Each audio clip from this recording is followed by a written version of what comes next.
Hello, hello, and welcome in. Good to see you guys nice and early for this late evening. How's your guys' day today? Hopefully everything went well. Oh my.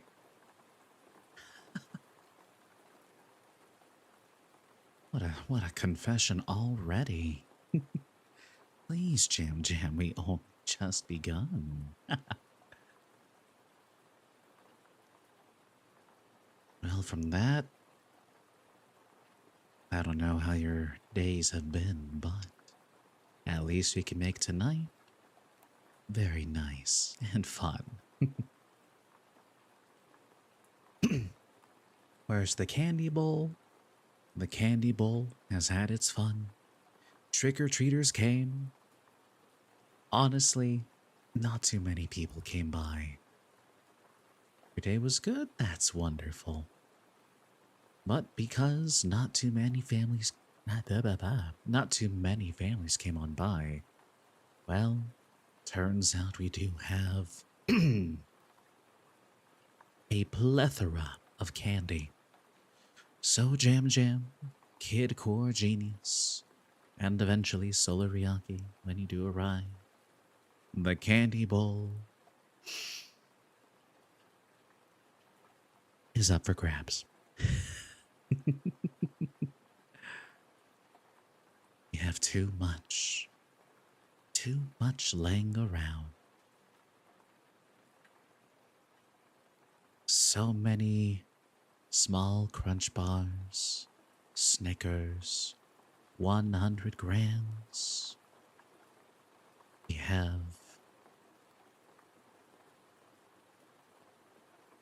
Mr. Good bars, the ones filled with Rice Krispies, the tiny Hershey bars.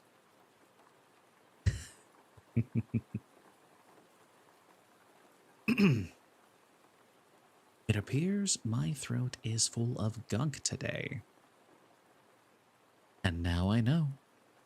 Fried chicken before a stream is probably not the move. Oh well, with a bit of water, that should hopefully clear up.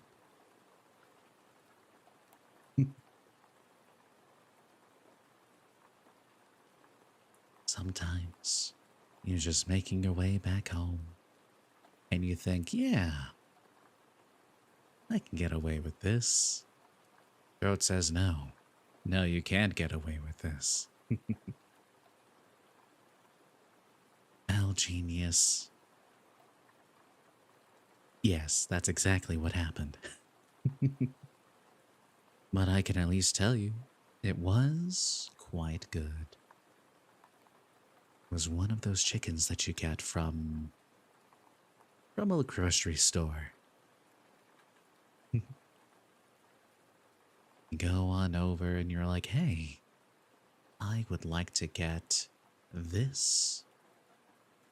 2 pounds, 2 pounds. And they're like, okay, slap that sticker on. Bada beam, bada boom, you have yourself a meal. Not home cooked, but a meal.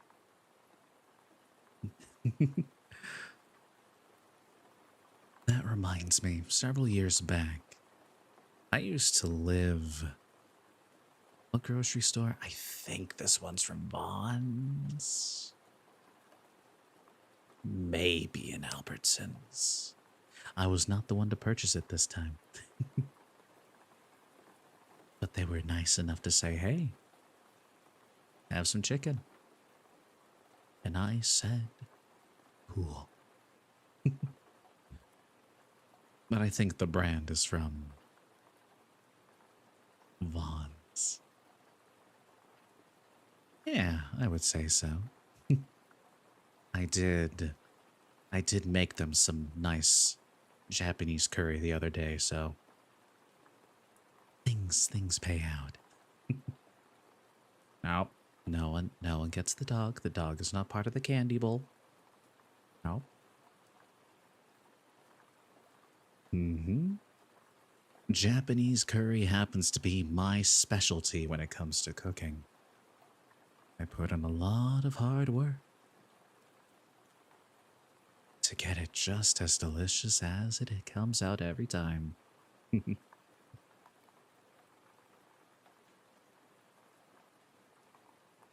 Nope, nope, nope. The puppo stays where he is. He's an old man and thus deserves his rest. Yeah, I love the Japanese curry. Jam Jam, you're hungry. What do you mean you haven't eaten yet?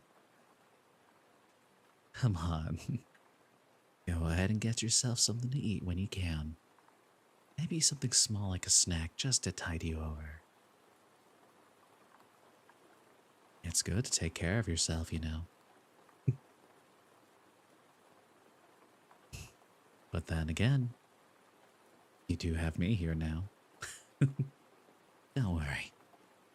I'll take care of you guys.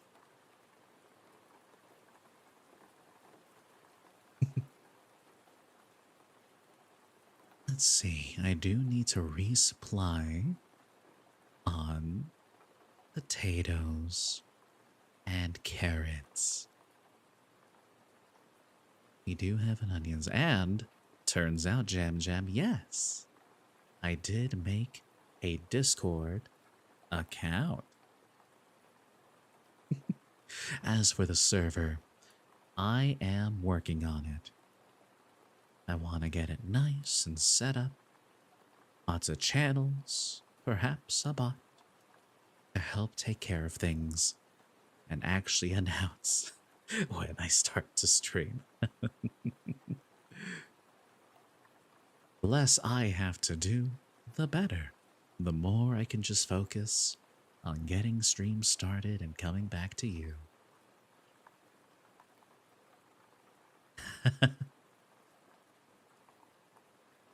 Don't worry.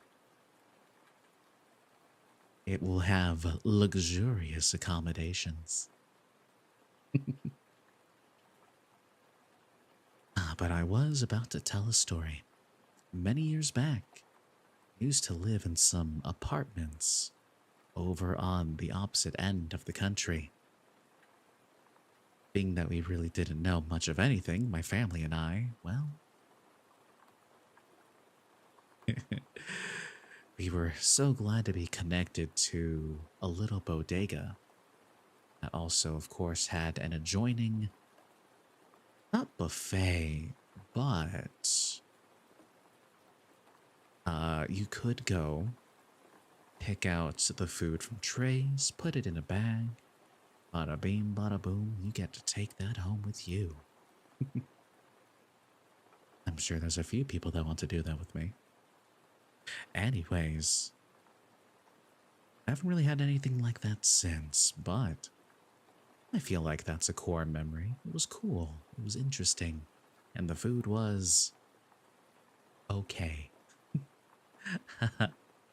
Nothing beats a home-cooked meal, of course, but it gets the job done. But Halloween this year. This year was an interesting Halloween, I would say. Due to the fact that it was on Thursday, I feel that really got in the way of festivities.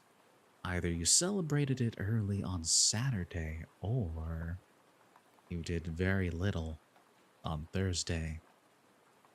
Or some people still went out and had fun. But only 6 families showed up to go trick-or-treating at the door. There I was, waiting. Yep, a work day, a school day. No time for fun. But we tried to celebrate anyways. You dress up as Catwoman, ooh. We do love a good cat. Oh, and you went to a party? Nice, Jam Jam. You don't celebrate, but you didn't attend a movie night. Aw. Oh, you did attend a movie night. Nice. What'd you watch? Really want to go trick-or-treating? been a long time since I've gone trick-or-treating. I miss it. Corpse Bride? Ooh. That's a classic right there. A few years back, me and my friends, we would gather together, and at first we would just watch like a whole lot of ghost things. And then the tradition became actual ghost hunting. We decided every year just go out and actually seek out some spirits. This year, however, everyone was busy.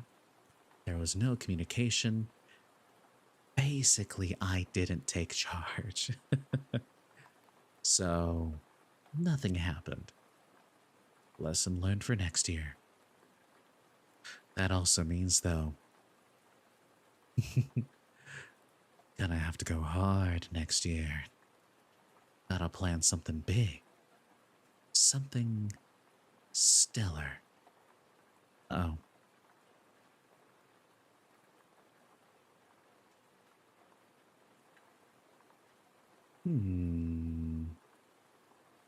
Something appears to be happening. No, we're good. We're good. Everything's okay. All these little flickering buttons are making me worry that the connection is dying.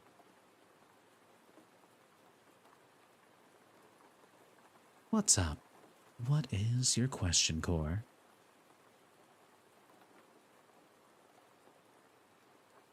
Oh yeah. As I was saying, last year we went pretty hard when it came to ghost hunting. You want to draw me, but you have no reference. Well, I suppose I can back up a little bit.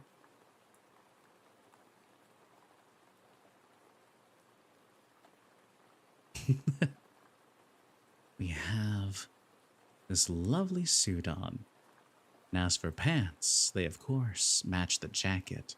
Some nice white slacks. Some tufts of hair. A gorgeous blue pendant.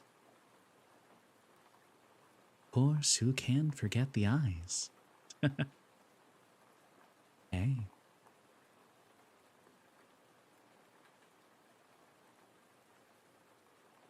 There we go.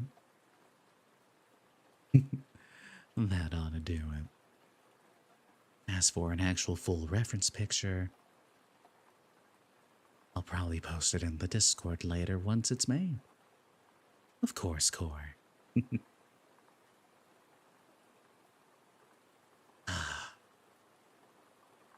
Halloween is such a special time, but it always goes by so fast. This'll do for now? Good.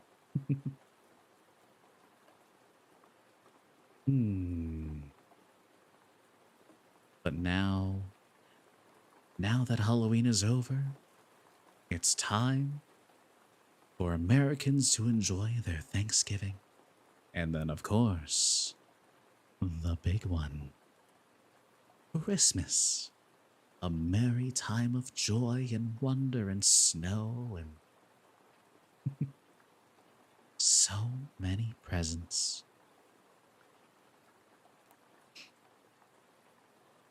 Maybe we'll put on a hat.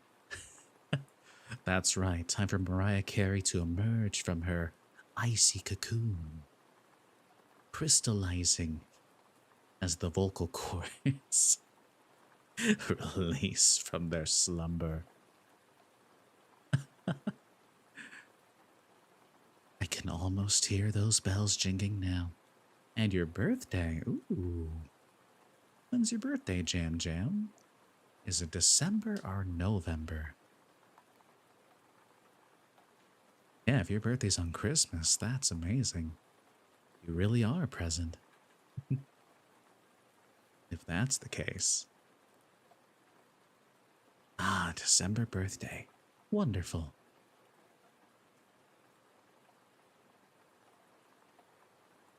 Oh, wow, literally the last day of the year. The grand finale.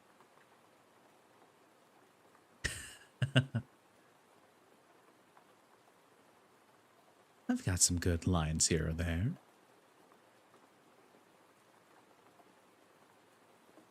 Oh man. Let's see about Halloween this year. I went to work.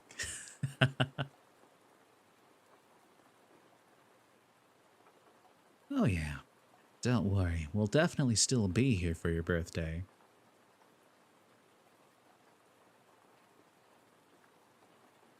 We'll see if I stream on that day though.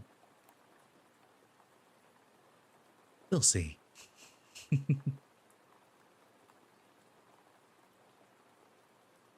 Maybe. Gotta plan ahead, you know. As for stealing the presents, why would we steal the presents on your birthday? Those are your presents. That's right, Core. Then we can celebrate all together. And then half a year away, we'll celebrate mine in good old June.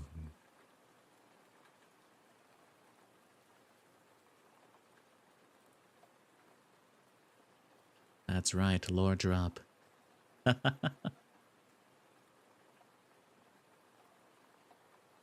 June 16th. The day Cassian graced the world. Hi, Carmen. Good to see you with all the bangaboos.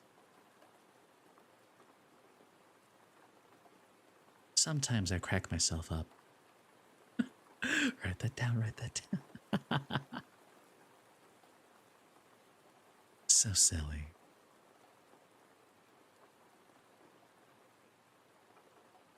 But yeah. Went to work, and it was really funny. Because I went in and I was in costume, as that day we were going to have a costume contest. And what do I see when I open the door but everyone in normal clothing? As me, I'm like that one meme I saw a bit ago. Being the young one emerging into the office building. As soon as I saw my coworker, though, who was also dressed up, then I knew I was A-okay. If the rest of the office didn't do it, well, that just means our team is at least going to do it. And sure enough, more and more people showed up wearing costumes. So it's just the early birds that did not really do it. But apparently there was a ton of people. In fact, one of the most impressive costumes there was someone made their very own Grinch costume. He did that at school a long time ago? Wow. Yeah, this Grinch costume, they really went all out. They bought a bodysuit and literally glued all those green fibers onto the suit. They bought lederhosen and got the facial makeup to look like the Grinch, and then acted the part the whole day too. It was wonderful. They deserved their win.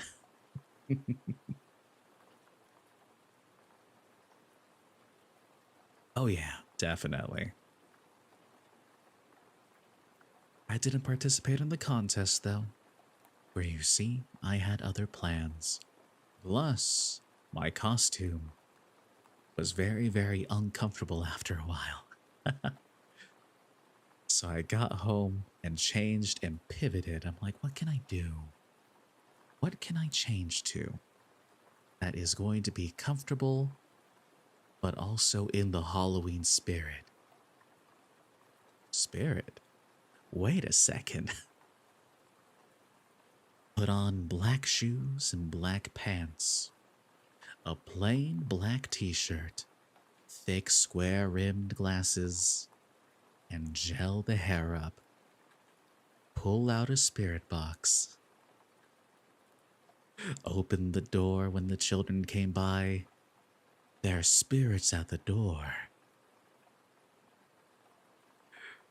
What do they say as you hear the tiny little trick or treats?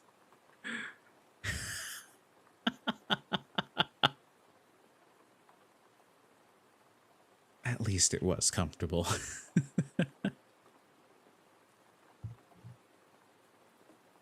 Ah, what fun.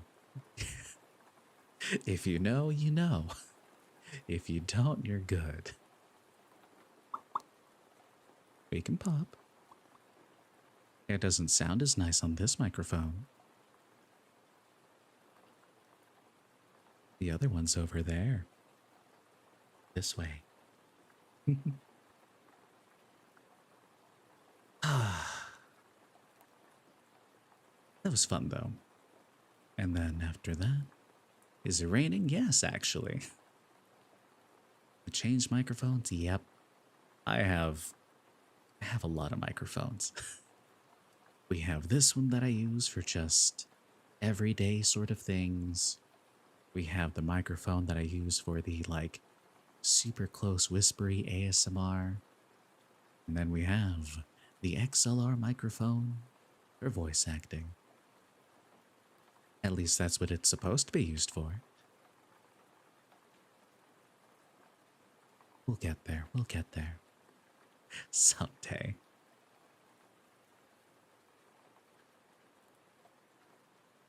But yeah. The days have grown colder. The rain is settling in. But luckily it's always nice and cozy inside. And hey, what better way to stay nice, cozy, and warm than with a good book?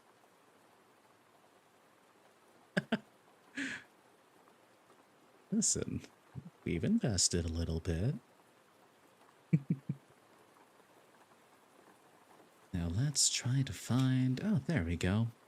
Chapter 3 of the Fellowship of the Ring.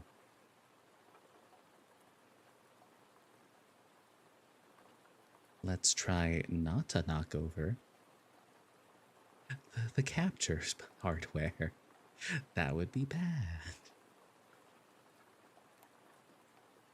All right, here we go. You want to go quietly, and you want to go soon, said Gandalf. 2 or 3 weeks had passed, and still Frodo made no sign of getting ready to go.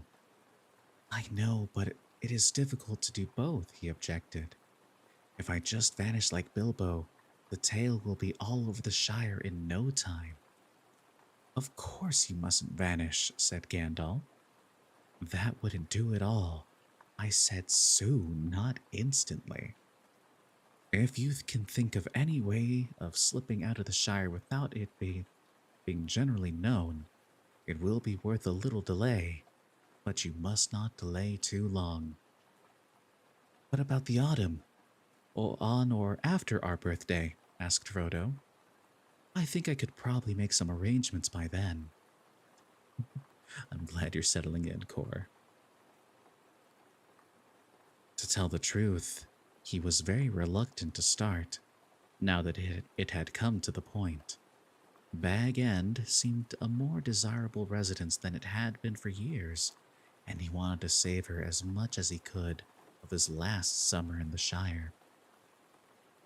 When autumn came, he knew that part, at least, of his heart would think more kindly of journeying, as it always did at that season.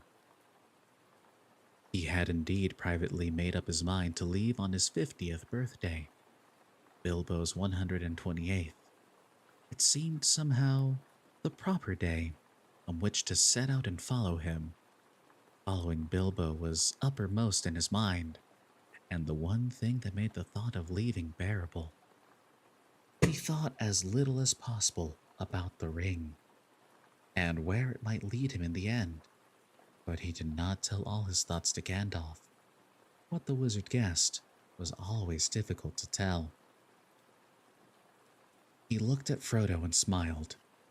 Very well, he said. I think that will do. But it must not be any later. I am getting very anxious.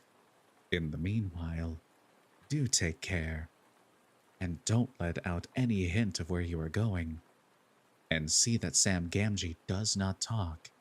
If he does, I really shall turn him into a toad. It's always funny when wizards threaten to turn people into toads. In one of my other favorite stories, or well, series of stories to read, you cover the minds of at least 2 to 3 different, all powerful sorcerers. And one of them goes, no, of course I would never actually turn someone into a frog. I'd rather have one annoying guy than a million crazy frogs jumping around. But then, of course, there was the one that did. She, however, didn't change the size. And thus, little by little, the king on the throne, pig-headed as he was, slowly croaked into a large giant frog on his throne. Everyone was horrified, except for her. He changed back.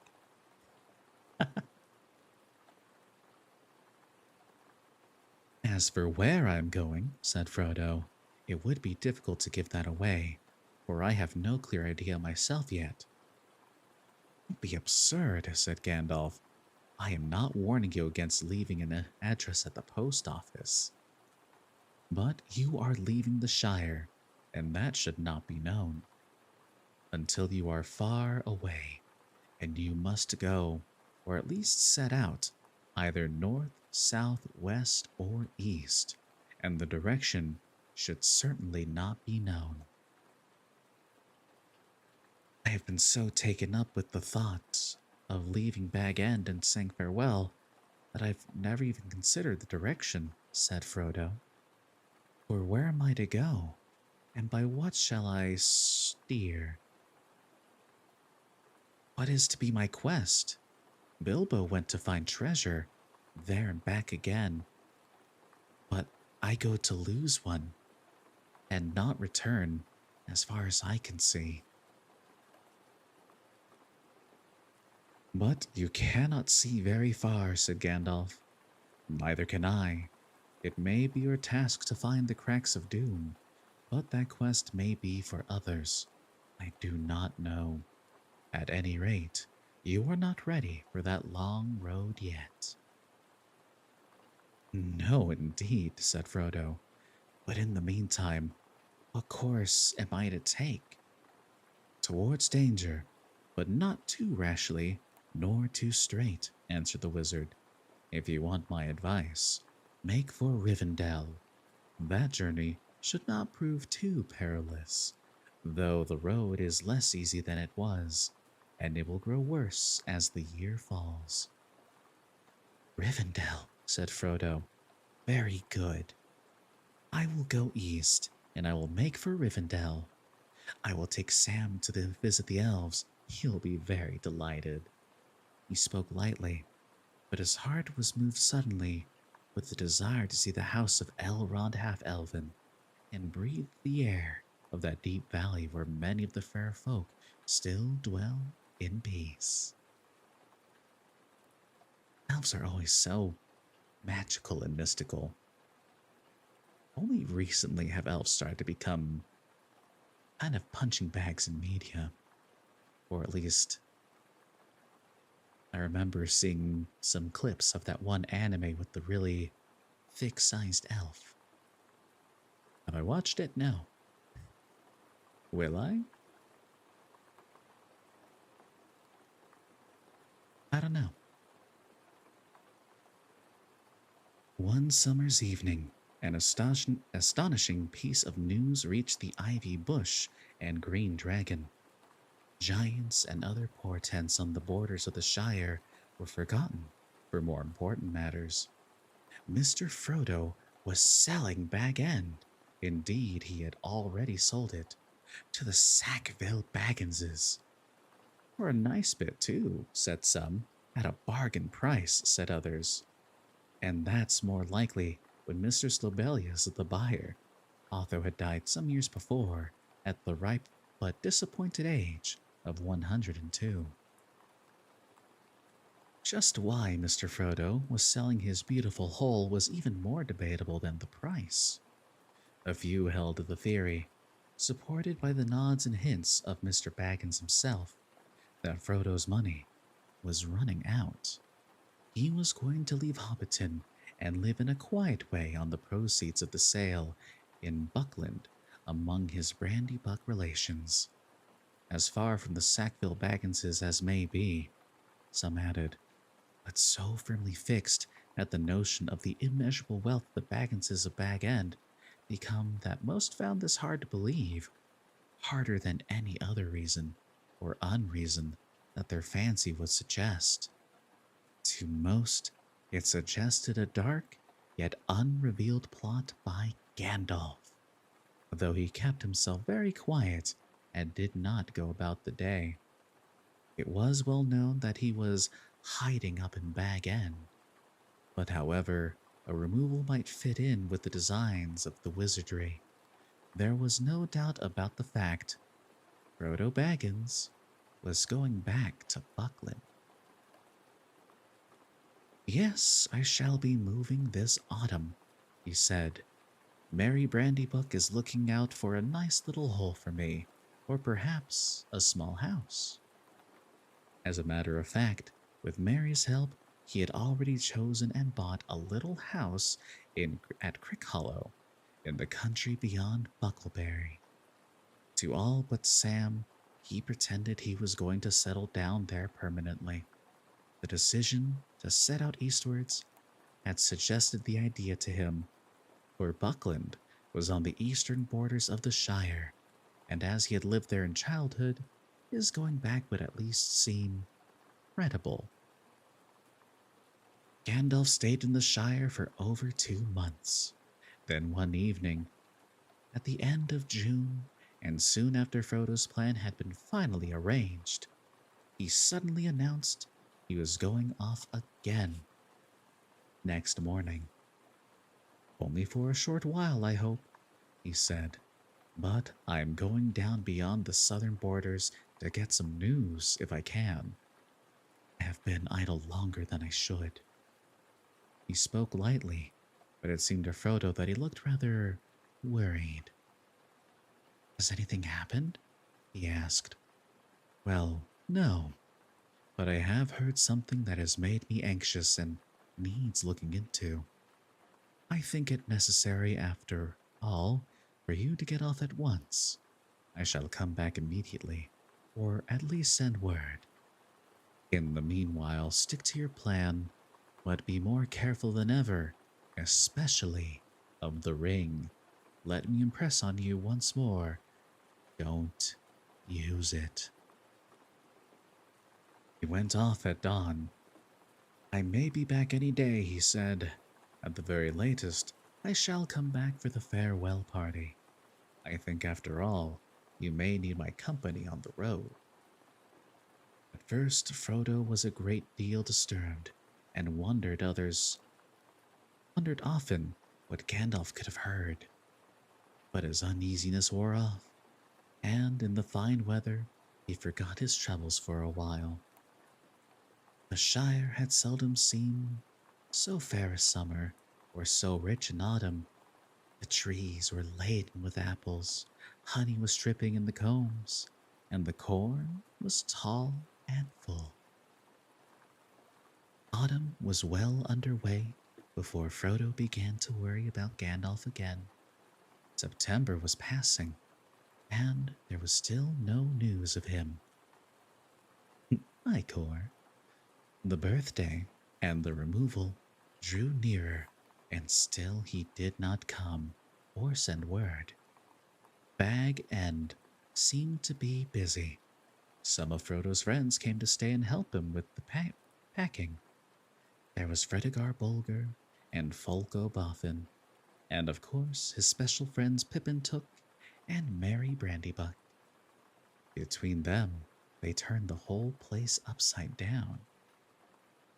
On September 20th, two covered carts went off laden to Buckland, conveying the furniture and goods that Frodo had not sold to his new home by way of the Brandywine Bridge. The next day, Frodo became really anxious and kept a constant lookout for Gandalf. Thursday, his birthday morning, dawned as fair and clear as it had long ago for Bilbo's great party. Still, Gandalf did not appear. In the evening, Frodo gave his farewell feast. It was quite small, just a dinner for himself and his four helpers, but he was troubled and felt no mood for it. The thought that he would soon have to part with his young friends weighed on his heart. He wondered how he would break it to them. Four younger hobbits were, however, in high spirits, and the party soon became very cheerful in spite of Gandalf's absence. The dining room was bare, except for a table and chairs, but the food was good, and there was good wine. Frodo's wine had not been included in the sale to the Sackville Bagginses.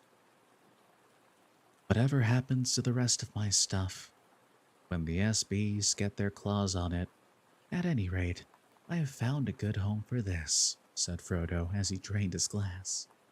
It was the last drop of old Wynyards. When they had sung many songs and talked of many things they had done together, they toasted Bilbo's birthday, and they drank to his health, and Frodo's together according to Frodo's custom. Then they went off for a sniff of air and a glimpse of the stars, and then they went to bed. Frodo's party was over, and Gandalf had not come.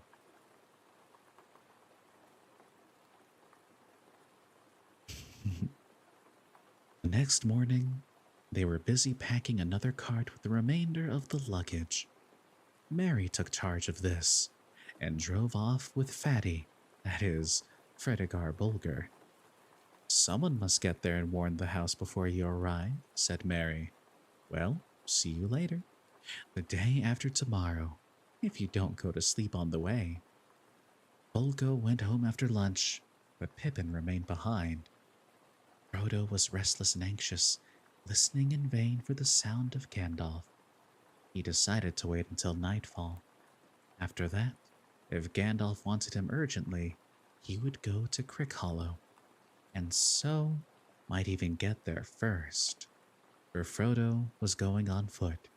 His plan, for pleasure and a last look at the Shire, as much as any other reason, was to walk from Hobbiton to Buckleberry Ferry, taking it fairly easy.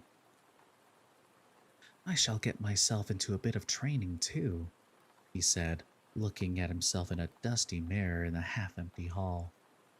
He had not done any strenuous walking for a long time, and the reflection looked rather flabby, he thought. After lunch, the Sackville Bagginses, Lobelia, and her sandy-haired man, Lotho, turned up, much to Frodo's annoyance. Ours at last, said Lobelia, as she stepped inside. It was not polite, nor strictly true, for the sale of Bag End did not take effect until midnight. But Lobelia can perhaps be forgiven. She had been obliged to wait about 77 years longer for Bag End than she once hoped, as she was now 100 years old. Anyway, she had come to see that nothing she had paid for had been carried off, and she wanted the keys. It took a very long while to satisfy her, as she had brought a complete inventory with her and went right through it. In the end, she departed with Lotho and the spare key and the promise that the other key would be left at the Gamgees at Bagshot Row. She snorted and showed plainly that she thought the Gamgees capable of plundering the whole during the night. Frodo did not offer her any tea. And For a hobbit, that's like a huge insult.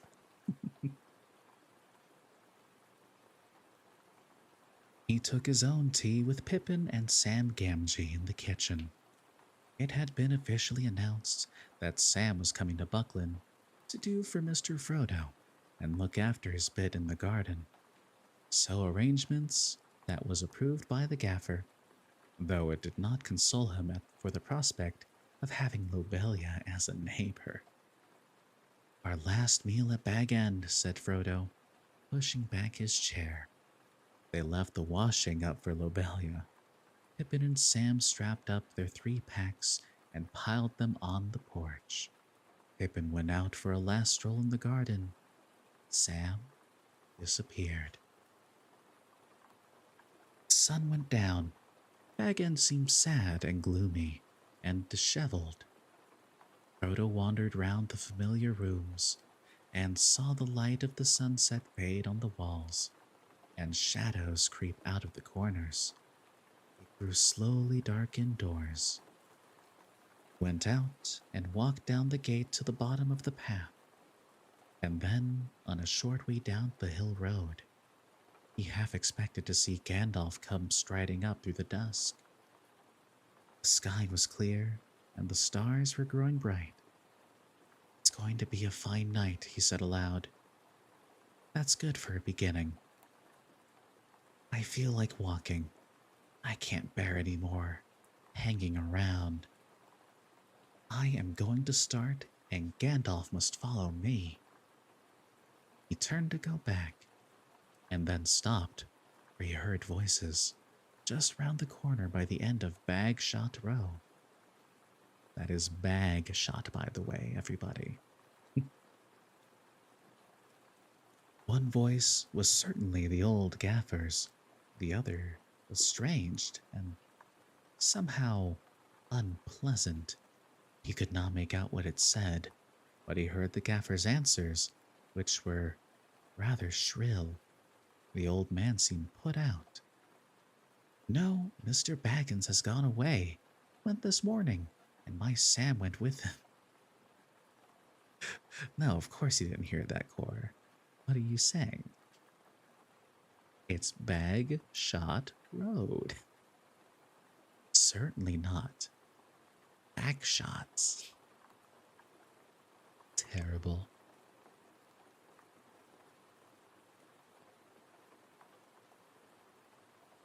Went this morning, and my Sam went with him. Anyway, all his stuff went. Yes, sold out and gone, I tell ye. Why? Why's none of my business, or yours. Where to? That ain't no secret. He's moved to Buckleberry or some much place, away down yonder.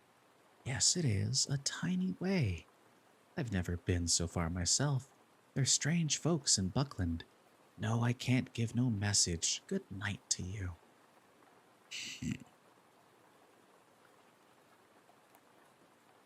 Do you ever feel a plastic bag shot road?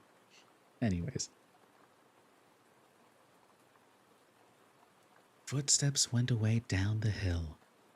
Frodo wondered vaguely why the fact that they did not come up on the hill seemed a great relief. I am sick of questions and curiosity about my doings, I suppose, he thought. What an inquisitive lot they all are. He had half a mind to go and ask the gaffer who the inquirer was, but he thought better or worse of it, and turned and walked quickly back to Bag End. Pippin was sitting on his pack in the porch. Sam was not there. Frodo stepped inside the dark door. Sam, he called. Time! Coming, sir, came the answer from far within, followed soon by Sam himself, wiping his mouth. He had been saying farewell to the beer barrel in the cellar. All aboard, Sam? Said Frodo. Yes, sir.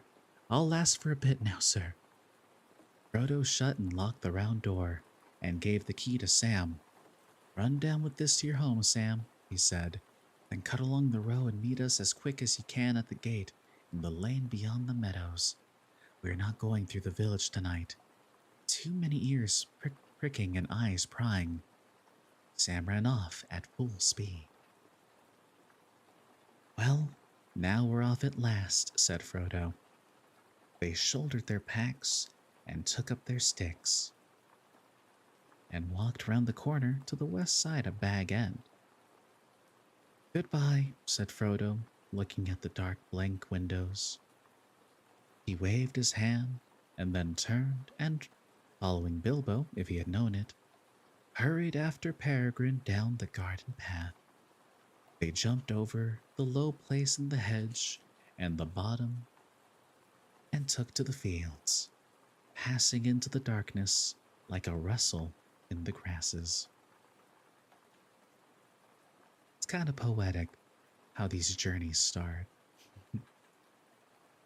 As you think, man, it'd be pretty cool to have a journey, right?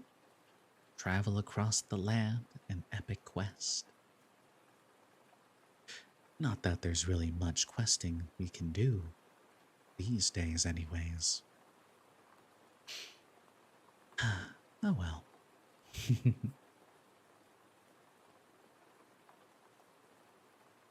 At the bottom of the hill, on its western side, they came to the gate, opening to a narrow lane. There they halted and adjusted the straps on their packs. Presently, Sam appeared, trotting quickly and breathing hard. His heavy pack was hoisted high on the shoulders, and he had put on his head a tall, shapeless felt bag, which he called a hat. Hey, Jinx. Good to see you. How are you doing tonight? How was your day? And of course, how was your Halloween? We're just back to reading more Fellowship of the Ring.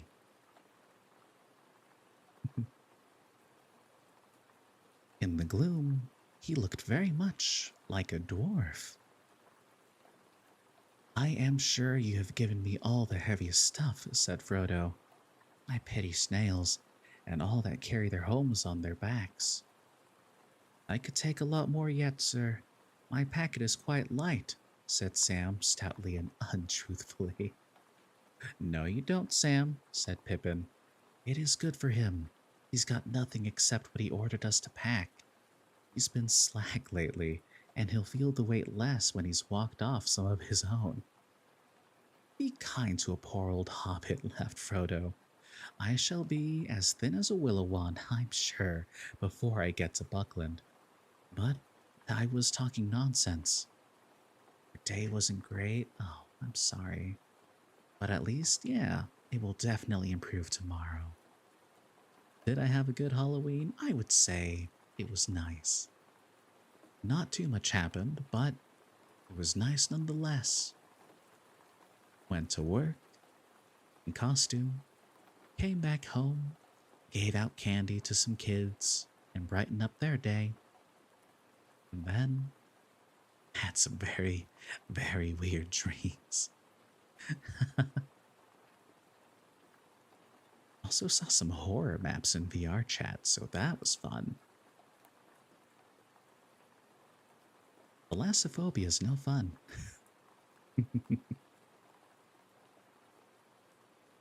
Yeah, well, hopefully staying here will help out too. At least it'll help you relax and take it easy for a while. But I was talking nonsense. I suspect you've taken more than your share, Sam, and I shall look into it in our next packing. He picked up his stick again. Well, we all like walking in the dark, he said, so let's put some miles behind us before bed. Sounds fun? Yeah. And Phasmophobia is horrifying to play? When that game first came out, I would play it non-stop.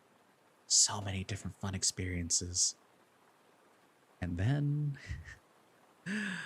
I had played it for 24 hours straight and burned myself out horribly.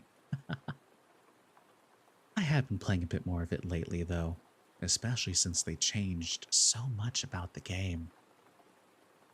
Something I don't enjoy, though, is just how dark it is if you have a VR headset on. Like, I can play on desktop and see perfectly fine, but if I put the headset on, it is nearly pitch black. You need a high-powered flashlight because the tinky little thing they start you with now does nothing. It's bad. I'll still do it though.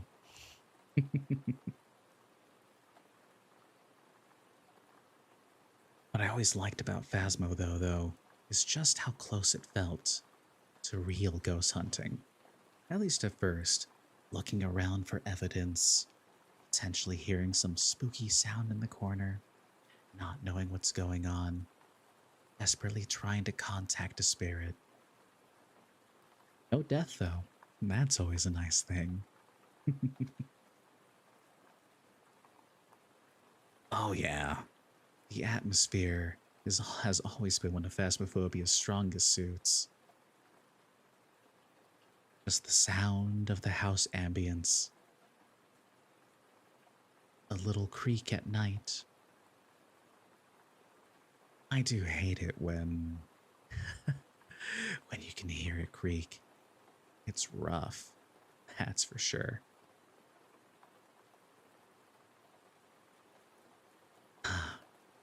Reminds me, so many stories. You're getting stories out of me tonight. I remember I was staying home alone one night. Literally had just said goodbye to my family as they went off on a trip. I was going to bed for the night, nice and early. I had stuff to do after all. And as I buckled down and tucked myself into bed, suddenly, loud footsteps climb up the stairs and stomp down the hallway and stop in front of my bedroom door. My blood ran cold. I stared at that door for so long. If it was a spirit, terrifying. If it was a robber, they knew exactly where I was somehow, even more terrifying. After about what felt like an hour, but was probably more like 15 minutes, I had called my best friend's mother saying, "Hey, could you happen to send my best friend over? Something scary just happened and I would like to not be alone." And of course, she agreed. She said, "Hey, and if you want, you can stay over here instead if you want to head over." And I told her, "I cannot. I literally just snapped my key in the door lock earlier today, so I can't leave. And plus, what if they're still outside my door?" And you know what the worst part was? My best friend never even came. I just had to go to sleep alone after that happened.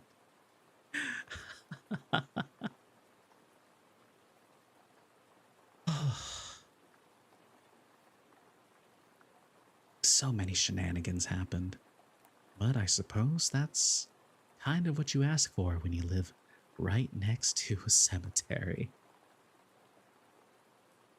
We've ghost hunted there a few times too as well.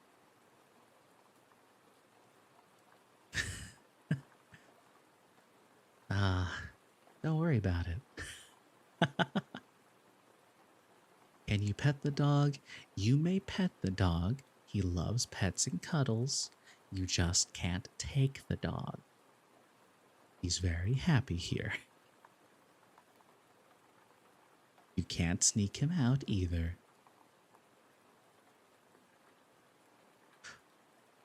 Oh, I'm kicking myself right now.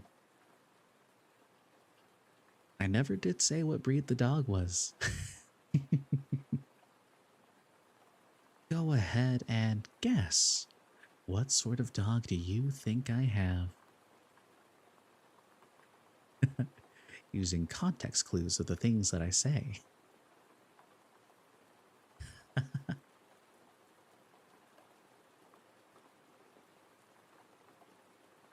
Ah, with his big ol' eyes. But the other day, Shaggy dog, that'd be cute. This is a pit bull, that would also be cute.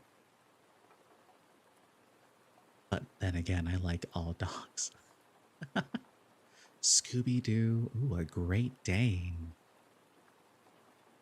My uncle had Great Danes. They were named Romeo and Juliet. Little Jules. A Labrador.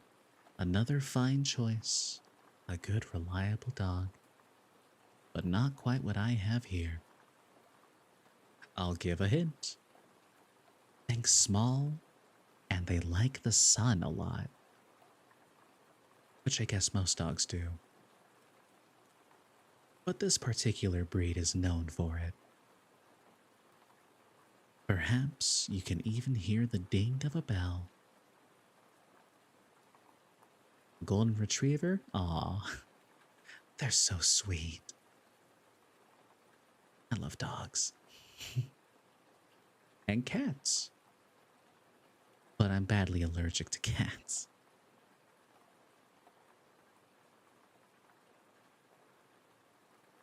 The answer is the dog I have here is. Drumroll, please. I'm kidding. He's a little chihuahua.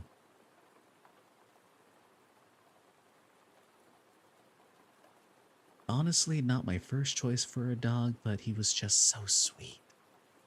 And again, we we adopted him from his other family who didn't really want him anymore, and we're just like, why? Look at him. A faithful, loyal dog you can go without a leash with. Does he bite? No. At least, not people.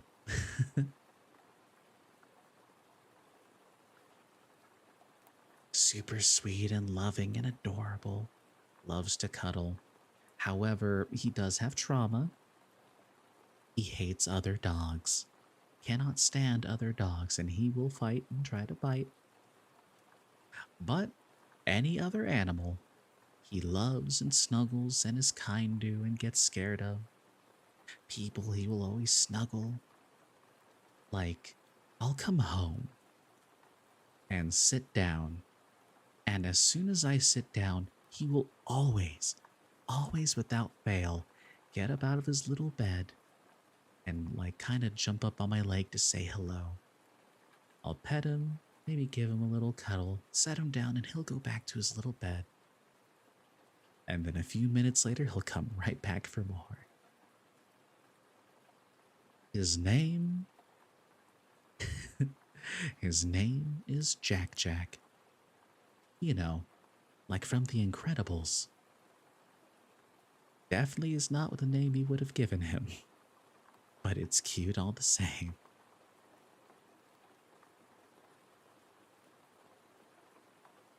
Others might shorten it just to Jack, but I'm like, no. His name's Jack Jack. He knows. Yeah. He's an adorable little old man. And it's so funny whenever he's so polite too. Whenever he wants to go outside, he'll jump up on your leg, but like he'll keep doing it. But like he won't bark or anything. Does he have powers? He has the power to melt hearts. But he'll politely ask to go outside, so then we'll open the door for him.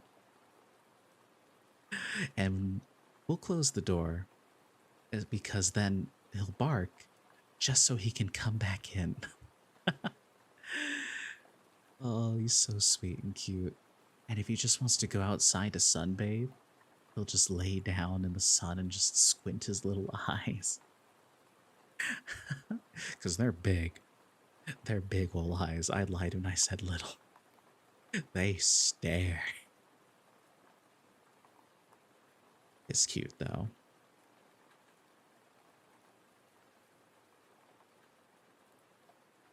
Don't worry. He's happy here. We take good care of him. And we love him dearly.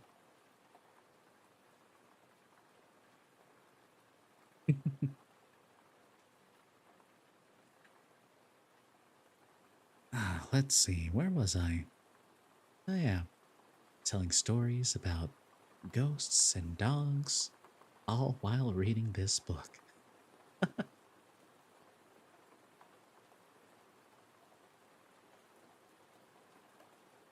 Yeah, just wait for the Discord. Surely I'll get it up and running.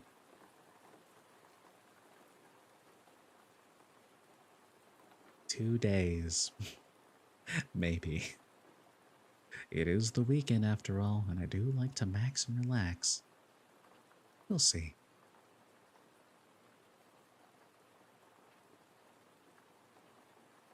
All I know is that this next Monday, I will try to have a stream for you guys, but Monday is a bit of a really, really busy day. Yeah, today's Friday. Lead up into the weekend. So nice. But on Monday, I of course wake up and then go to work. And then directly from work, I drive a long ways away in order to go to a workshop. And that lasts until pretty late. Then I'll drive home and I can probably only promise like an hour. Oh no, I'll be there. Just for a little bit though. Tuck you guys into bed. And then have a fuller stream the next time. But it is something very important to me. I'll be there, don't worry. It's okay. Shh, shh, shh, shh. We're fine. I'm here. Even if I'm gone, I won't be gone for long. I'm here now.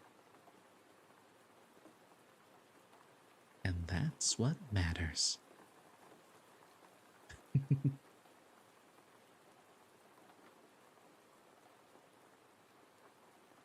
Let's see. I mean, not yet. Unless you're telling me to go away, in which case, I mean, I could. Oh no. I'd rather not just leave a book in the middle of a chapter. Who does that? Who just gets up and goes and leaves with the book midway through? Nonsense.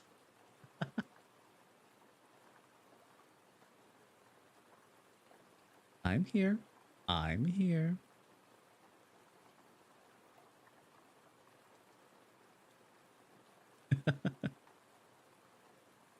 You're all so adorable. Speaking of leaving, though, I'm awesome, thank you. I will actually be right back. I'm gonna rehydrate, take care of some things, just a small little break. Get up, stretch a little bit, and then we'll get right back into it. Be right back.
You're thirsty. I mean, that's why you're here, right? Just kidding, Jam Jam. I did go ahead and get some water, though. And because I feel I've been doing a good job, I have rewarded myself with candy. I had a crackle. Thank you, Core. It's good to be back.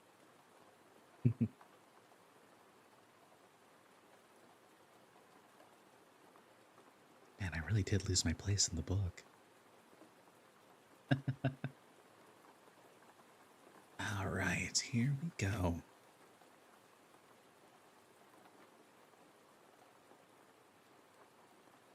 For a short way, we followed the lane westwards. Never leave again. We'll see. Testing to see if it's poisoned. Good idea. I swear, I opened up a candy one time and I found the entirety of Kaled inside. Can you believe what they're feeding their kids these days? Well, Solar, I today have deliberately chosen not to post because I wanted to make an introduction video for at least the very first Twitter post. There are things in the works, plans and details and things. Mm-hmm. Mm-hmm. I thought about it though. I said I could. But would it really be right to have the very first Twitter post be, I'm live now, come on in?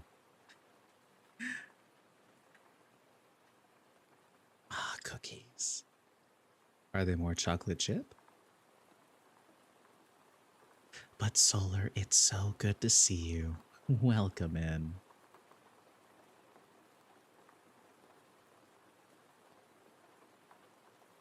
Those are some fun emotes.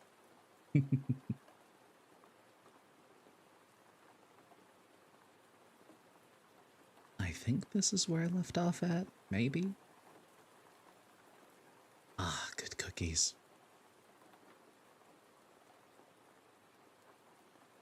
For a short way, they followed the lane westwards. Then, leaving it, they turned left and took quietly to the fields again. They went in single file along the hedgerows and the borders of the coppices, and night fell dark about them. Just show up because you're doing a bounty right now. They said one of heaven's angels ran away. My, where could they be?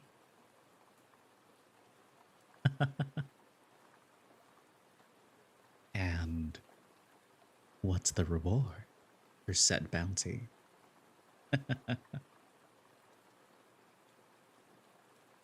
In their dark cloaks, they were as invisible as if they all had magic rings. Since they all were all hobbits and were trying to be silent, they made no noise that even hobbits would hear. Even the wild things in the fields and the woods hardly noticed their passing. 50 chocolate milk bottles and many head pats. That's a lot of bottles to go through. We can definitely do head pats.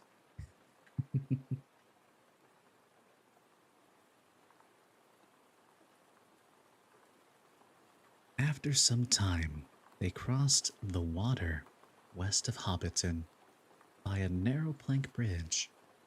The stream was there, no more than a winding black ribbon, bordered with leaning alder trees. A mile or two further south, they hastily crossed the great road from the Brandywine Bridge. They were now in the Tookland, and, bending southeastwards, they made for the Green Hill country. As they began to climb its first slopes, they looked back and saw the lamps in Hobbiton far off twinkling in the gentle valley of the water. Soon it disappeared in the folds of the darkened land and was followed by a bywater beside its grey pools. When the light of the last farm was far behind, peeping among the trees, Frodo turned and waved a hand in farewell. I wonder if I shall ever look down into that valley again, he said quietly. When they had walked for about 3 hours, they rested. The night was clear, cool, and starry, but smoke like wisps of mist were creeping up the hillsides from the streams in the deep meadows. Thin clad birches swaying in the light wind, in a light wind above their heads, made a black net against the pale sky. They ate a very frugal supper for hobbits, and then went on again. Soon they struck a narrow road that went rolling up and down, fading gray into the darkness ahead. Do you want to see me do a Pokemon Nuzlocke? That would be fun to do. I guess that would be a good way to expand on this channel, to actually go ahead and start playing games. Is that something you would all like to see? Mordor. Mordor. That's something you'd all like to see. Playing some silly little games, getting highly invested, trying not to peek the microphone, keeping things nice and cool and chill.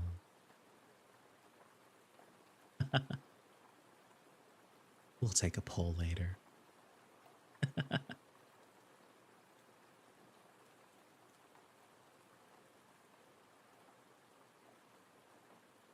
Ewoki. What is that? Let's do some research on what this is. Ewoki. Oh. Escape the Ayuwoki on Steam. 70% off? What a steal.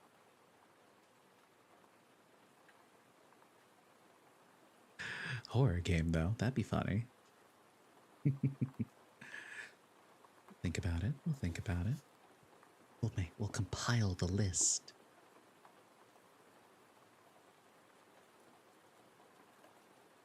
Oh, one of those. That'll be funny.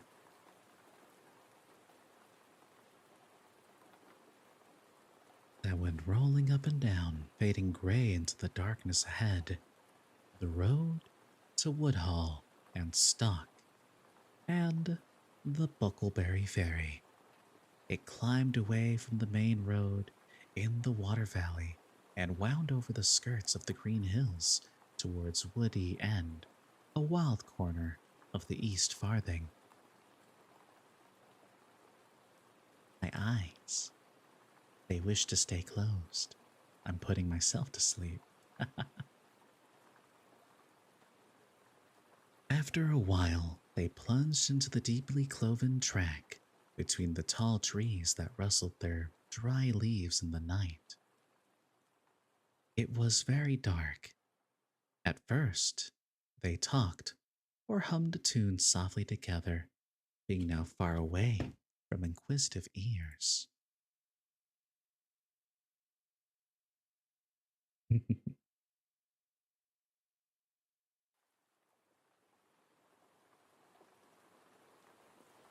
Many inquisitive ears here, that's for sure.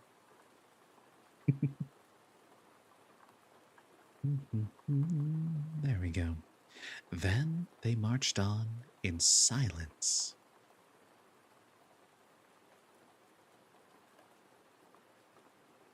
marched on in silence, and Pippin began to lag behind.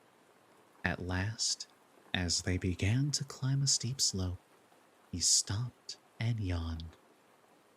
I am so sleepy, he said, that soon I shall fall down on the road. Are you going to sleep on your legs? It is nearly midnight. I thought you liked walking in the dark, said Frodo. But there is no great hurry. Mary expects us some time the day after tomorrow. But that leaves us nearly 2 days more. We'll halt at the first likely spot. The wind's in the west, said Sam. If we get to the other side of this hill, we shall find a spot that is sheltered and snug enough. Sir, there is a dry fir wood just ahead. If I remember rightly, Sam knew the land well within 20 miles of Hobbiton, but that was the limit of his geography.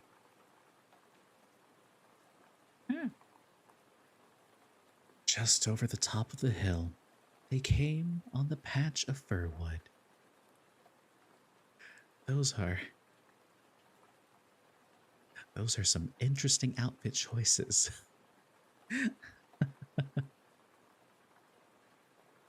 Just over the top of the hill, they came on the patch of fir wood.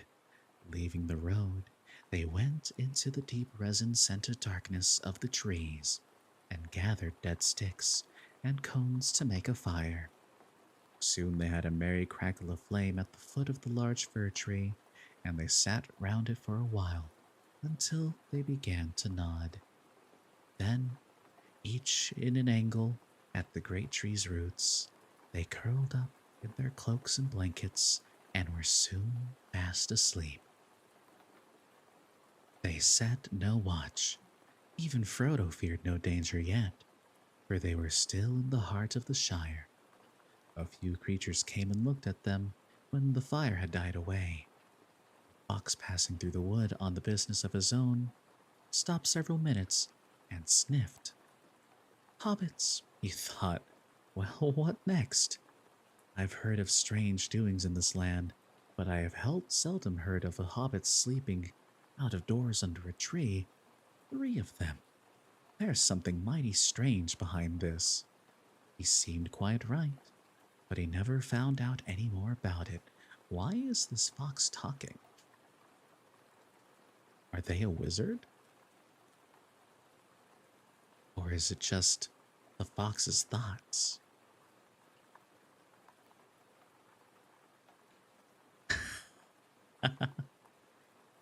Well, I do have to say my bed is nice, snug, and cozy. A lovely twin-sized bed. It certainly can fit another.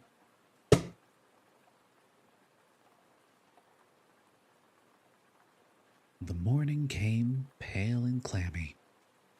Frodo woke up first and found that a tree root had made a hole in his back and that his neck was stiff.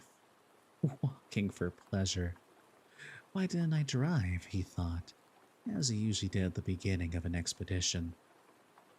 Would it be quite a squeeze? I mean...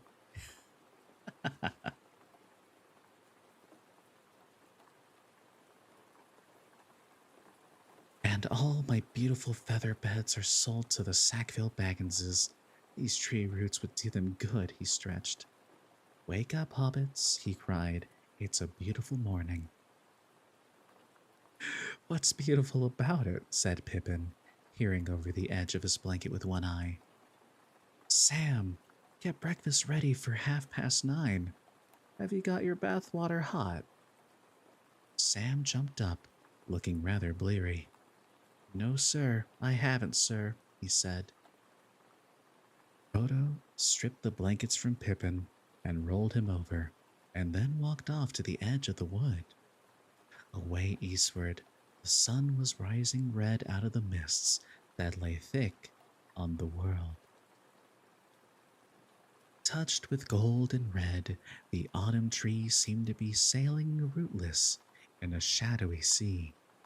A little below him, to the left of the road, ran down steeply into a hollow and disappeared. When he returned, Sam and Pippin had got a good fire going. Water, shouted Pippin. Where's the water? I don't keep water in my pocket, said Frodo. We thought you'd gone to find some, said Pippin, busy setting out their food in cups. You'd better go now.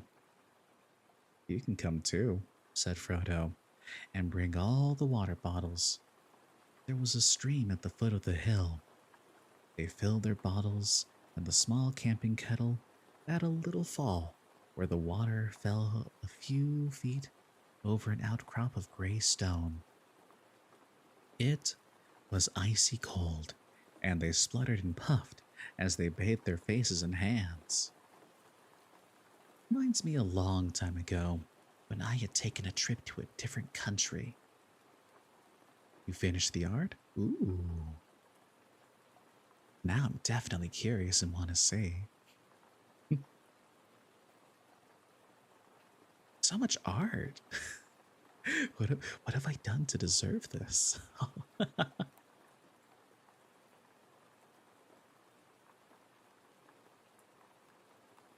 But yeah, a long time ago, was in a different country, and on that country, be a silly little fella. I guess that's a good way to do it.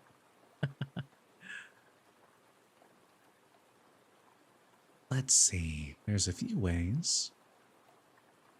One of the ways is if you use your Discord,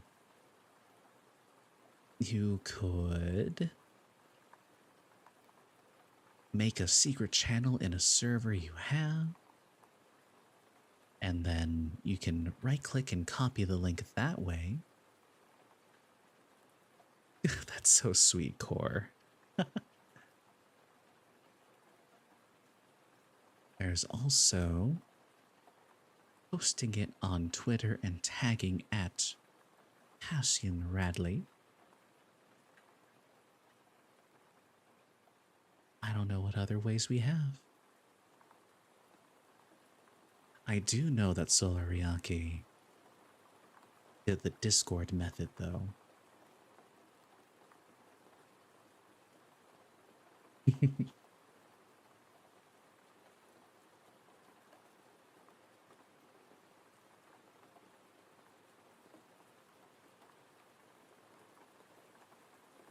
To explain it a bit, in a Discord server that I have a secret channel that only I can see. And so, sometimes I will post things into that channel, and then I can right-click it, or right-click what I upload, and then copy the link, and then you can post it here.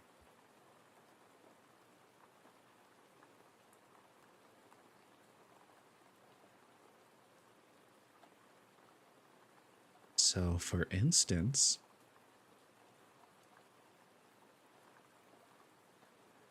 have a small little picture that I have uploaded, say, of a mouse. Yeah. Then you can copy the link and then paste the link.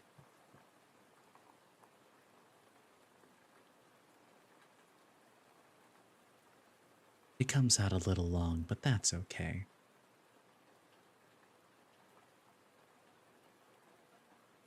Indeed. Look at him eating that little berry. It's lovely.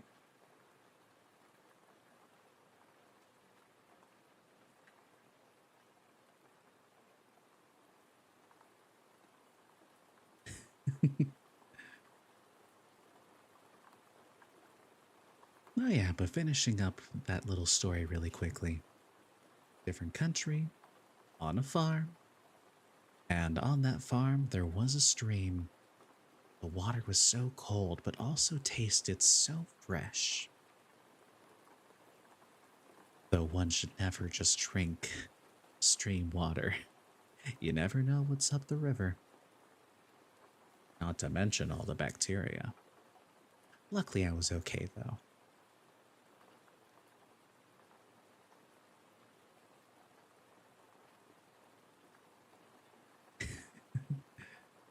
You can come too, said Frodo, and bring. Oh, yeah, no, we did that.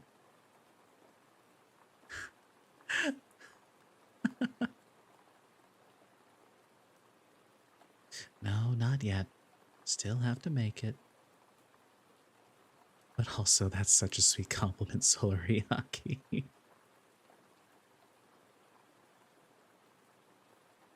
I like you all too.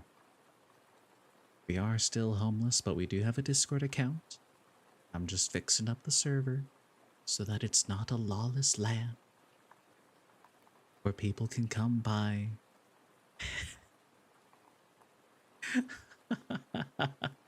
Please, sir, please let us give us a home. Oh yeah, I did say though, earlier today, the candy bowl is up for grabs.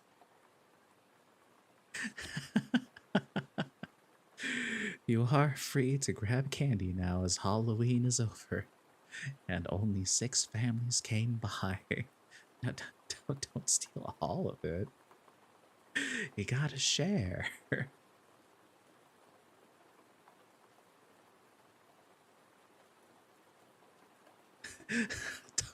Dobby want us up.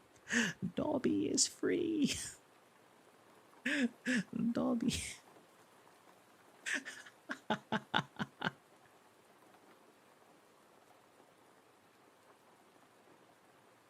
Ugh. Oh, Harry Potter.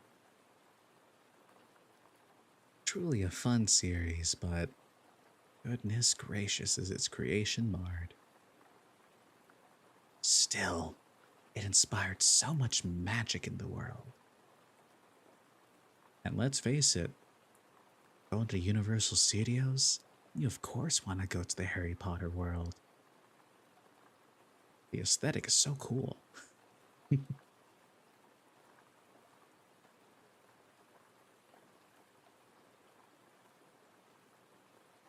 You guys must have cast some sort of hex or charm because I'm spellbound by all of you.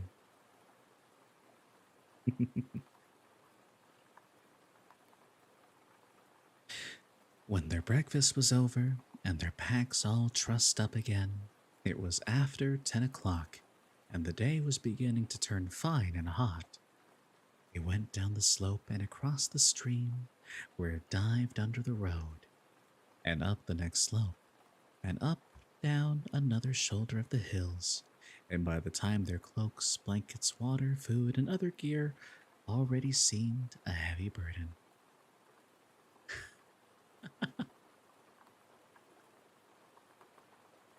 Ooh, yeah.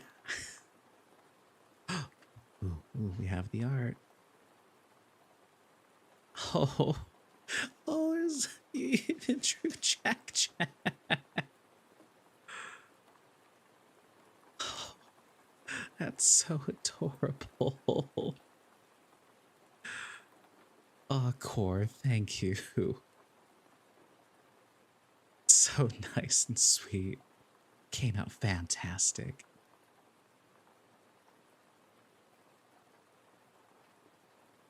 Oh, I love little Jack Jack there too, just sleeping. Oh, but I do need to thank you.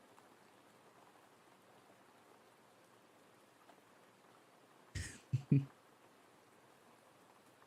deserve all the thanks, as well as another piece of candy.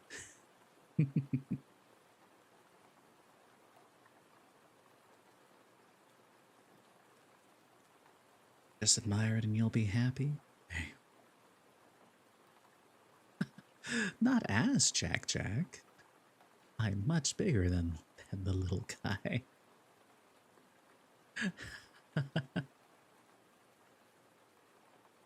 There we go. Very well. Take your candy, enjoy it, having earned it through the rigors of art. That, of course, means that Solariaki needs one too. What? No, I need those. I need those to go places and get things. Money can be used to purchase goods and services.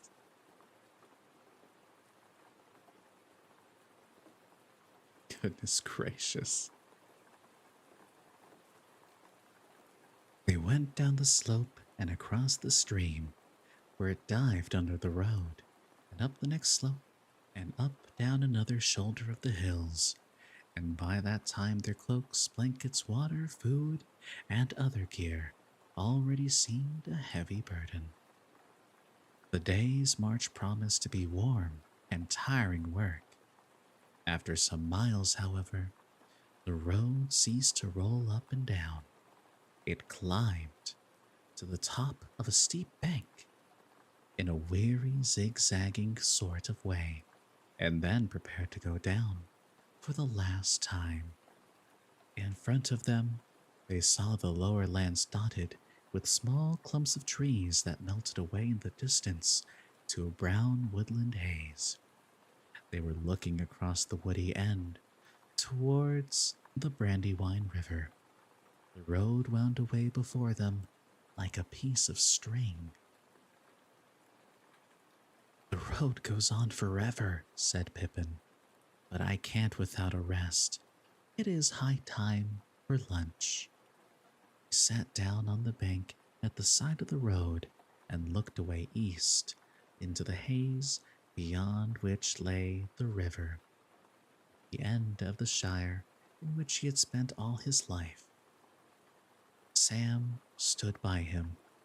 His round eyes were wide open, for he was looking across lands he had never seen to a new horizon. Meow.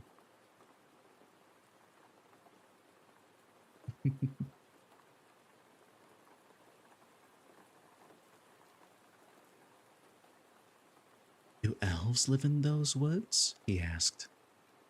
Not that I've ever heard, said Pippin. Frodo was silent. He too was gazing eastward along the road, as if he had never been to it before. Suddenly, he spoke aloud but as if to himself, saying slowly, "The road goes ever on and on, down from the door where it began. Now far ahead, the road has gone, and I must follow if I can, pursuing it with weary feet until it joins some larger way where many paths and errands meet, and whither then I cannot say." That sounds like a bit of old Bilbo's rhyming, said Pippin. Or is it one of your imitations? It does not sound altogether encouraging. I don't know, said Frodo. It came to me then, as if I was making it up, but I may have heard it long ago. Certainly it reminds me very much of Bilbo in the last years, before he went away. He used often to say there was only one road, and it was like a great river. Its springs were at every doorstep, and every path was its tributary. It's a dangerous business, Frodo, going out of your door, he used to say. You step into that road, and if you don't keep your feet, there's no knowing where you might be swept off to. Do you realize that this is the very path that goes through Mirkwood? And that if you let it, it might take you to the Lonely Mountain or even further and to worse places. He used to say that on the path outside the front door at Bag End, especially after he had been out for a long walk. Well, the road won't sweep me anywhere for an hour at least, said Pippin, unslinging his pack. Others followed his example, putting their packs against the bank and their legs out into the road. After a rest, they had a good lunch, and then more rest. Honestly, how do hobbits get anywhere? They've taken so many breaks just to eat. Growing EP. Ooh, it's working.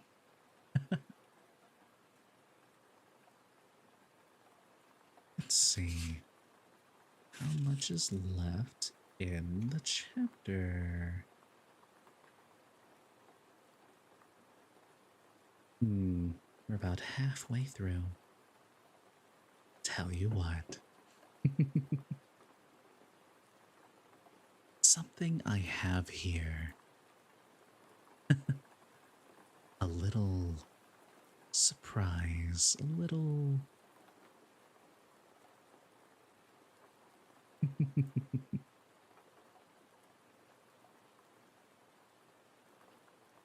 A little bedtime story. Old children's book that maybe you've heard long ago. A book about a little brown bear.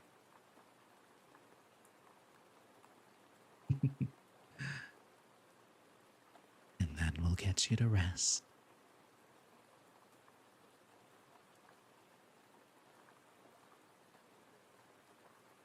It's like a killer technique.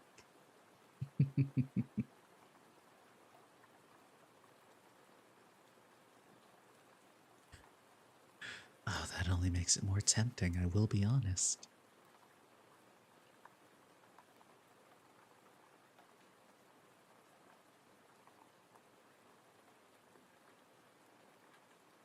Yeah, don't leave Solar.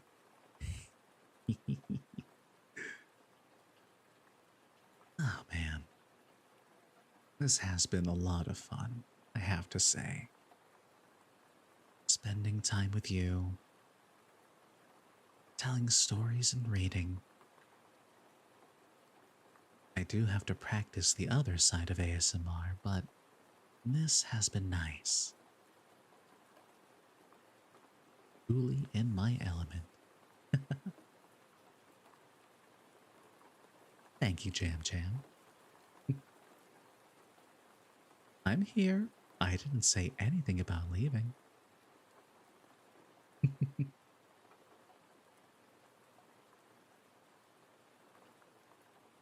The sun was beginning to get low, and the light of afternoon was on the land as they went down the hill. So far, they had not met a soul on the road. This way was not much used, being hardly fit for carts, and there was little traffic to the woody end. They had been jogging along again for an hour or more when Sam stopped a moment as if listening. You want to eat the sun? Reminds me of Ed, Ed, and Eddie. Took one bite, turned it into a half crescent moon. Classic. They were now on level ground, and the road, after much winding, lay straight ahead through grassland sprinkled with tall trees, outliers of the approaching wood. I can hear a pony or a horse coming along the road behind, said Sam. They looked back, but the turn of the road prevented them from seeing far. I wonder if that is Gandalf coming after us, said Frodo. But even as he said it, he had a feeling that it was not so, and the sudden desire to hide from the view of the rider came over him. It may not matter much, he said apologetically, but I would rather not be seen on the road by anyone.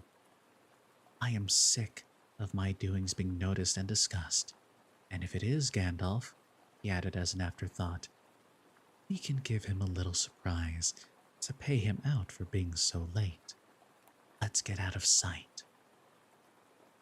The other two ran quickly to the left and down into a little hollow not far from the road.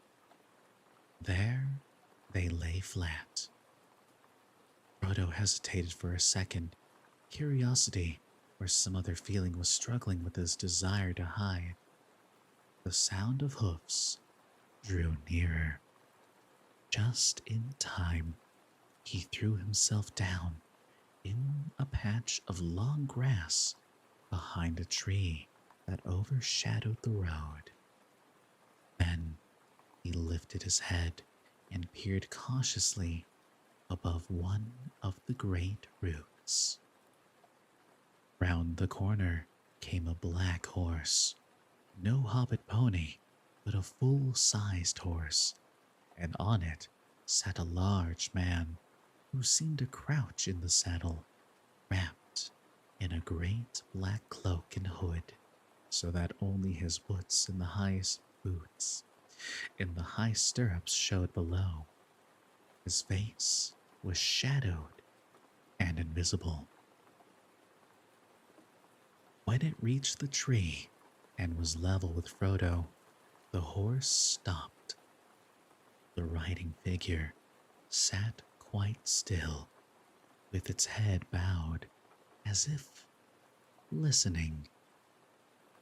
From inside the hood came a noise, as of someone sniffing to catch an elusive scent. The head turned from side to side the road. A sudden, unreasoning fear of discovery laid hold of Frodo. He thought of his ring. He hardly dared to breathe, and yet the desire to get it out of his pocket became so strong that he began slowly to move his hand. He felt that he had only to slip it on, and he would be safe. The advice of Gandalf seemed absurd. Bilbo had used the ring. The advice.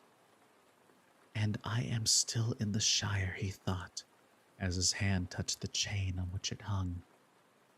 At that moment, the rider sat up and shook the reins.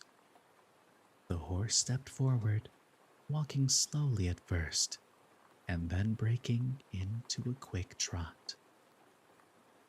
Frodo crawled to the edge of the road and watched the rider until he dwindled into the distance. He could not be quite sure, but it seemed to him that suddenly, before it passed out of sight, the horse turned aside and went into the trees on the right. Well, I call that very strange, and indeed disturbing, said Frodo to himself, as he walked towards his companions.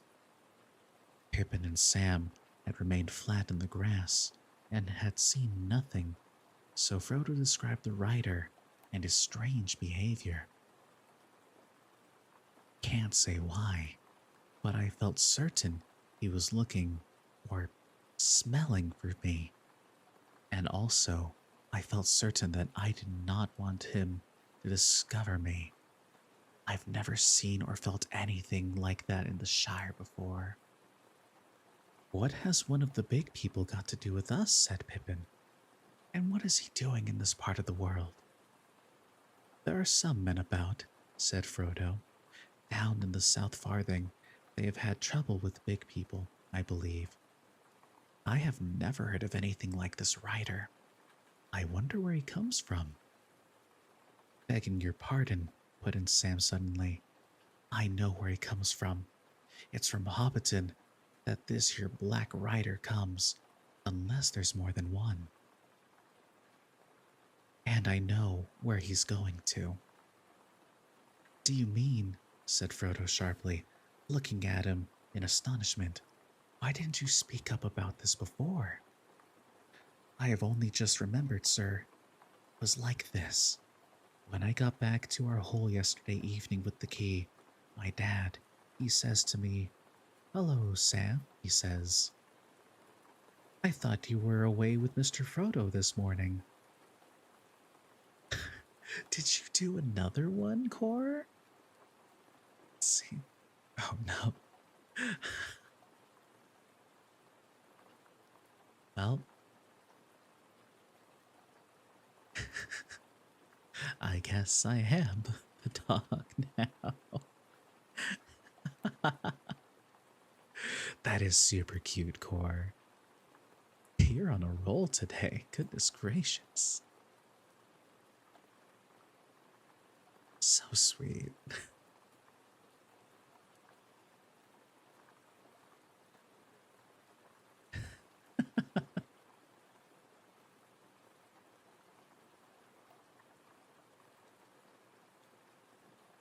Got that dog in.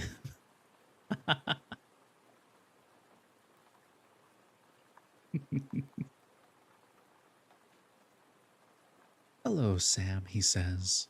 I thought you were away with Mr. Frodo this morning. There's been a strange customer asking for Mr. Baggins of Bag End, and he's only just gone. I've sent him on to Buckleberry. Not that I like the sound of him. He seemed mighty put out when I told him Mr. Baggins had left his old home for good. Hissed at me, he did. It gave me quite a shudder. What sort of fellow was he, says I to the gaffer. I don't know, says he, but he wasn't a hobbit. He was tall and black-like, and he stooped over me. I reckon it was one of the big folk from foreign parts. He spoke funny. Who let the dogs out? Who, who?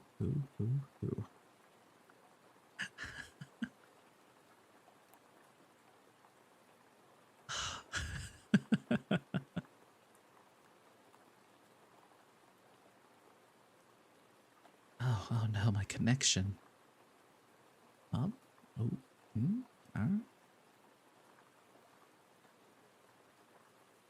Let's see if we can't salvage a bit of it. Uh-oh. Hmm. All right, there we go. I got scared for a moment there. No, we good, we good. We're here. We're still okay. Couldn't stay to hear more since you were waiting, and I'd given much heed to it myself. The gaffer's getting old, and more than a bit blind, and it must have been near dark when this fellow came up on the hill and found him taking the air at the end of our row. I hope he hasn't done no harm, sir, nor me. I do not play Roblox, but I do have to suffer with a very, very terrible ISP. All I want is a stable connection at all times. We pay a pretty penny. Is that so much to ask for? According to them, yes.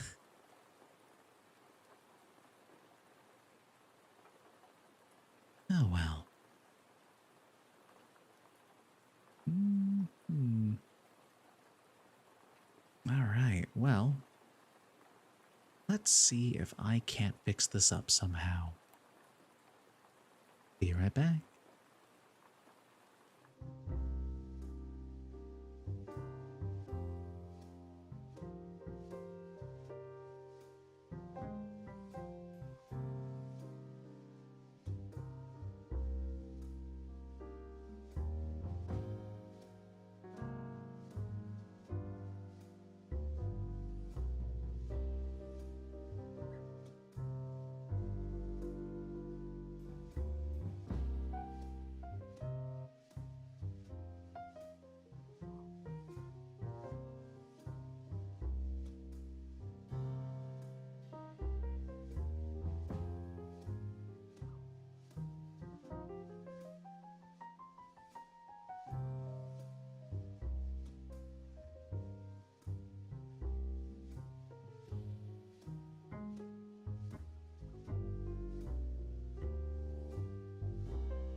Oh boy.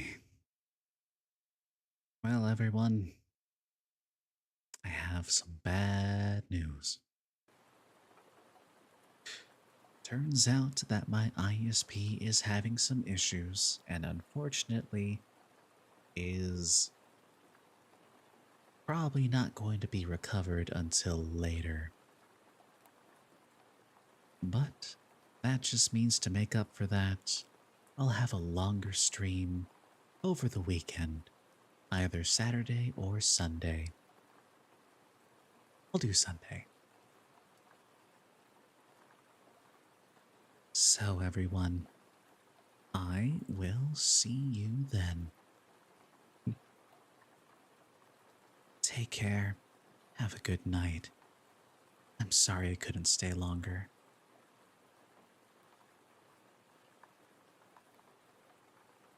Let's see. Do we have anyone I can send you on towards?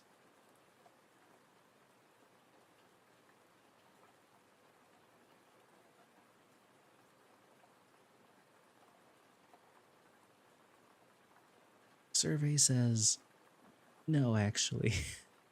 My connection can't even load Twitch.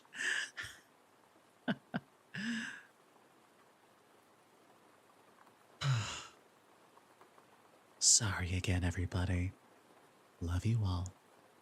And I'll catch you on Sunday with a nice long stream and a Discord server and a Twitter message announcing that I've started streaming.